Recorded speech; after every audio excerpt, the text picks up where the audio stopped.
Trigonometric identity. Prove that tan squared x minus sin squared x equal to tan squared x into sin squared x.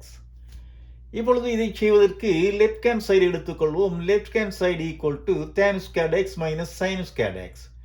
tan squared x I sin squared x cos squared x என எழுதலாம்.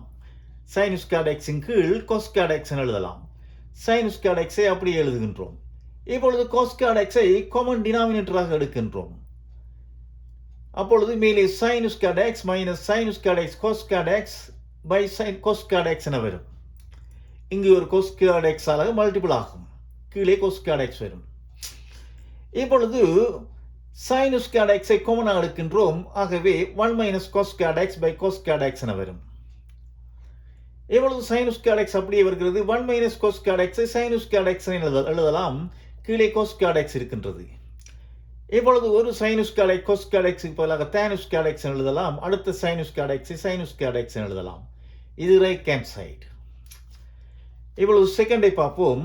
Prove that secant x minus tan x equal to cos x by 1 plus sin x. இப்பொழுது இதை செய்வதற்கு left hand சைடை எடுக்கின்றோம். secant x minus tan x எடுத்துக்கொள்கின்றோம். secant x I 1 by cos x என எழுதலாம். tan x I sin x by cos x என எழுதலாம். இப்பொழுது cos x ஐ common டினாமினேட்டராக எடுக்கின்றோம். ஆகவே மேலே 1 minus sin x by cos x என வரும்.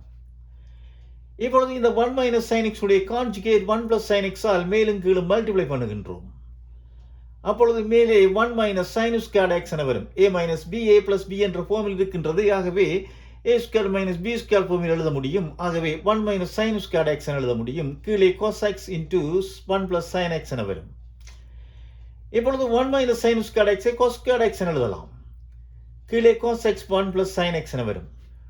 ஒரு cos x கேன்சல் ஆகி அது equal to cos x by 1 plus sin x என வரும். அது equal to right hand side. இந்த வீடியோ பிடித்திருந்தால் லைக் பண்ணுங்கள்.